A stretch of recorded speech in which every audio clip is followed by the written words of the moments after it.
পহেলগাঁওয়ে সন্ত্রাসী হামলার পর থেকে ভারত পাকিস্তান সীমান্তে যুদ্ধের পরিস্থিতি তৈরি হয়েছে। পরিস্থিতি আরও ঘনীভূত হয়েছে ভারতীয় সেনার অপারেশন সিঁদুর অভিযানের পর। তার পাল্টা প্রতিক্রিয়ায় পাকিস্তান বৃহস্পতিবার রাতে জম্মু কাশ্মীর, রাজস্থান এবং পাঞ্জাবের একাধিক এলাকায় ড্রোন ও মিসাইল দিয়ে হামলার চেষ্টা করে। ভারতীয় প্রতিরক্ষা বাহিনী সফলভাবে প্রতিটি আক্রমণ প্রতিহত করেছে। তবুও সীমান্তের উত্তেজনা ক্রমশ বাড়ছে।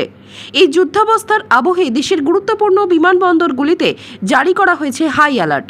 নিরাপত্তা নিশ্চিত করতে 20টি বিমানবন্দরে ইতিমধ্যেই নোটাম জারি করা হয়েছে।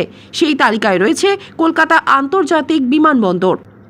নিরাপত্তার কথা মাথায় রেখে কলকাতা বিমানবন্দরের দায়িত্বপ্রাপ্ত সেন্ট্রাল ইন্ডাস্ট্রিয়াল সিকিউরিটি ফোর্স অর্থাৎ সিআইএসএফ এর সমস্ত কর্মীদের ছুটি বাতিল করা হয়েছে। যারা ইতিমধ্যেই ছুটিতে ছিলেন তাদের অবিলম্বে কাজে যোগ দেওয়ার নির্দেশ দেওয়া হয়েছে। আজই সিভিল এভিয়েশন সিকিউরিটি ডিসি ব্যুরোর তরফে একটি জরুরি ভিডিও কনফারেন্সের আয়োজন করা হয়েছে, যেখানে বিমানবন্দর কর্তৃপক্ষ, এয়ারলাইন্স সংস্থা এবং অন্যান্য নিরাপত্তা এজেন্সিগুলি তাদের সমন্বয়ের বিষয় আলোচনা করবে। বর্তমানে কলকাতা বিমানবন্দরে কড়া নিরাপত্তা বলয় গড়ে তোলা হয়েছে।